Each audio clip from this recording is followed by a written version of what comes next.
Well, hello everybody, and welcome back to G Bear's Off-Grid Ways, a homestead in the desert. Here we are, September 23rd, 2021. That's 23rd. Remember to say it like that. Third. Why? Well, look at the skies. Look at the sun. I mean, you can look at the sun. You know why? Because this whole area is filled with smoke. You can't see the mountains in any direction. There's just really super thick smoke through this air, and it's not very healthy.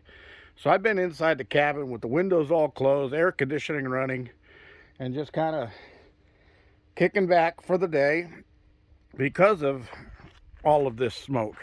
And you can smell it. I mean, it just it smells like somebody is burning leaves or something, and they're putting it out with their garden hose.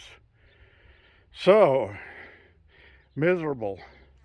I'm not going to spend too much time out here because I don't smoke. I gave up smoking in 1986 on a bet, and I won the bet. I quit cold turkey, even though I smoked 4.5 packs of cigarettes a day at the time. And you say, holy smoke, how could you smoke that much? Well, I actually had to buy a carton of cigarettes every other day. And I was buying them at a gas station where I could get them for $9.99 a carton. That's just about $1 a pack.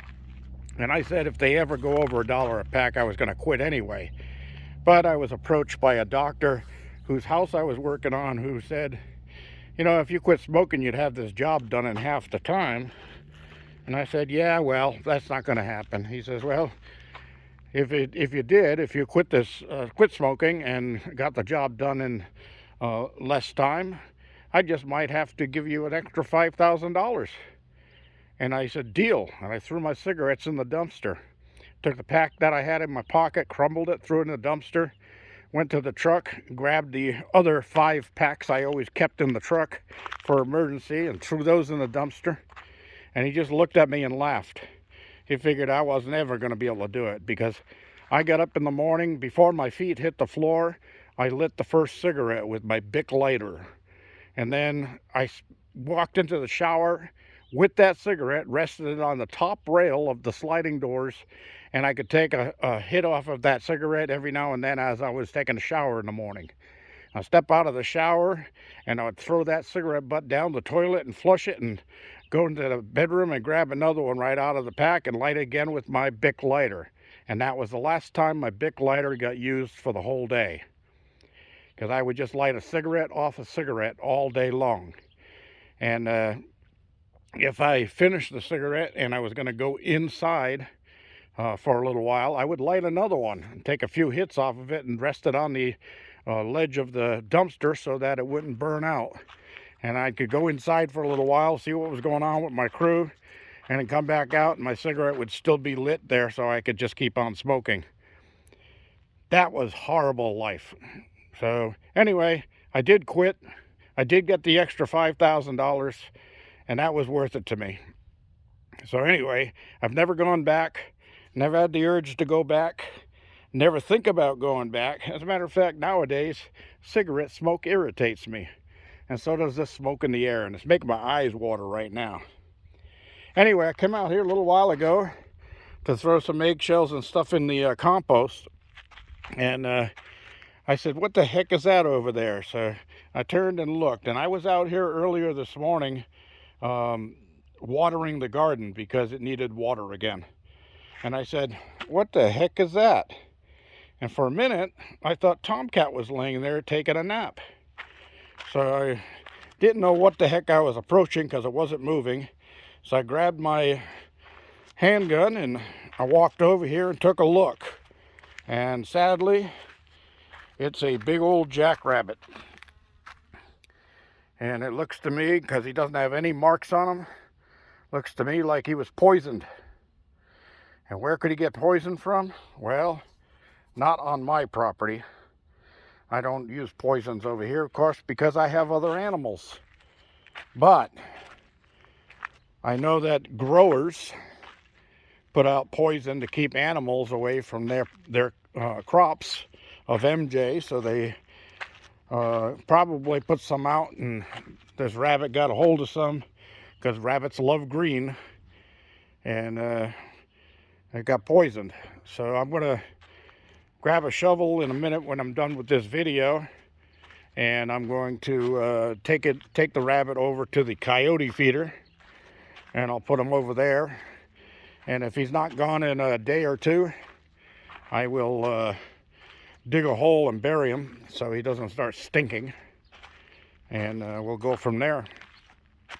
So I came over a little while ago and gave some treats to the chickens, and we'll take a walk over, and I'll show you how Mama and the babies are doing. She's growing her feathers back very quickly here, and there she is with her 3 little ones. Let's see if this thing will focus in if I hold still. No, it won't because of the wire. Bummer. Okay, well, I can open the door to let you see. As long as I don't make fast movements, it scares the little ones. So anyway, there they are. 2 hens, 1 rooster. And they've all got the black colors like from Brewster. So that's interesting.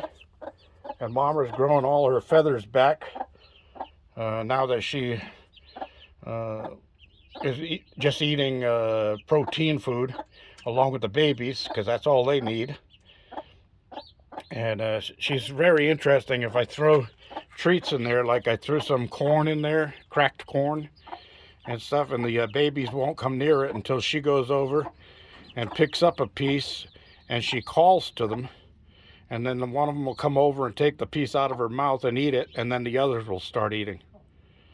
So anyway, that's what's going on in here, and you see all the others over there, and boy, are they laying a storm of eggs. I mean, I'm pulling a dozen of eggs out of the coop every day, and if I don't get them every day, the nests are over full, and I'm afraid they'll start breaking eggs, so don't want that. And one mama has been brooding and sitting on eggs in there. She's got 10 eggs she's sitting on, and another one's got 7 eggs she's sitting on. So I keep an eye on those, and I've gone in and I used a red crayon to put X's on the eggs that are in the nest that she's sitting on, so that if she lays new eggs in there, I go in and check if there's no X on them. I pull those out daily so that she can keep just the eggs that she's trying to hatch, not the others.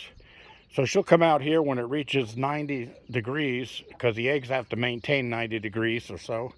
So she'll come out here and do her thing out in the yard, get some food and water, things like that.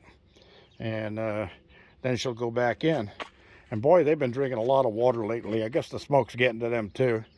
So I'll have to refill those 2 water containers. I just refilled them yesterday. I'll have to refill those again probably first thing in the morning, and make sure they have plenty of water, plenty of fresh, clean water. All right, everybody. That's about all I have for today. Like I said, my eyes are starting to burn in water just from the smoke that's out here. Even those mountains over there that I always point at where the sun sets, you can just barely make them out through this haze. It's like walking through London fog. Horrible, horrible, horrible. All right, hopefully tomorrow, I just got to run down and check mail, but after that, I've got a plan for a great video coming up for this weekend, and everybody's going to benefit from it. So one way or another, don't forget to watch this weekend. Look for it. It's coming. Great video, and somewhere towards the end or in the middle or somewhere along through that, I'm going to give everybody a special gift. And I mean a special gift. And you can use it if you want, or you can pass it on to somebody else if you want. Either way, It's going to be worth your time. This is G Bear thanking you for joining me. Don't forget thumbs up down there. Don't forget to subscribe and share. This is G Bear signing off.